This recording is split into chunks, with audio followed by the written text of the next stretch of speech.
پریشانی کوئی جسمانی مسئلہ نہیں ہے، یہ سوچنے کا ایک طریقہ ہے۔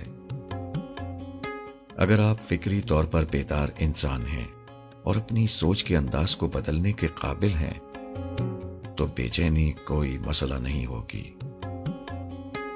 مثال کے طور پر اگر آپ ماضی میں ہونے والے نقصان کے بارے میں غمگین ہیں تو آپ مسلسل کسی ایسی چیز کے بارے میں سوچ کر کچھ حاصل نہیں کر سکتے جو واپس نہیں آ سکتا۔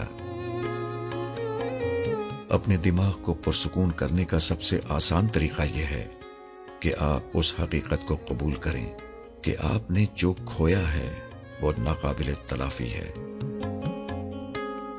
اور اگر یہ مستقبل ہے جو آپ کو پریشان کرتا ہے تو آپ یہ کہہ کر اپنا ذہنی توازن بحال کر سکتے ہیں، میں ایسی چیز کے بارے میں کیوں پریشان ہوں جو ابھی تک نہیں ہوا، شاید یہ کبھی نہیں ہوگا۔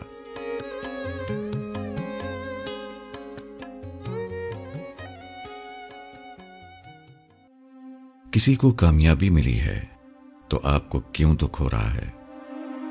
کوئی خوشحال اور خوش نظر آتا ہے تو آپ چل بھن کیوں رہے ہیں؟ کوئی دولت مند ہوا ہے اور آپ غربت کے شکنجے میں ہیں تو کیا ہر وقت امیر پر تنقید کرنا آپ کے مسائل حل کر دے گا؟ کوئی اعلیٰ عہدے یا منصب پر پہنچا ہے تو آپ کو اس سے حسد کیوں ہو رہا ہے؟ کسی کی بڑی گاڑی، شاندار بنگلہ اور وسیع زمینیں دیکھ کر آپ احساس کمتری کا شکار کیوں ہو جاتے ہیں؟ کسی کی شہرت، مقبولیت، ترقی اور خوشحالی آپ کو ہضم کیوں نہیں ہوتی؟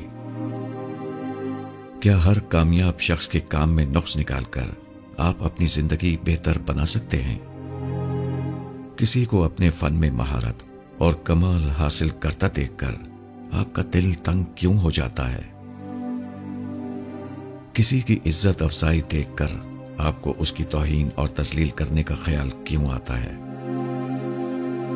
جس کسی نے آپ کو کوئی ہنر سکھایا، آپ کو عزت دی اور آپ کے عروج میں مدد کی، آپ نے اسے نقصان کیوں پہنچایا؟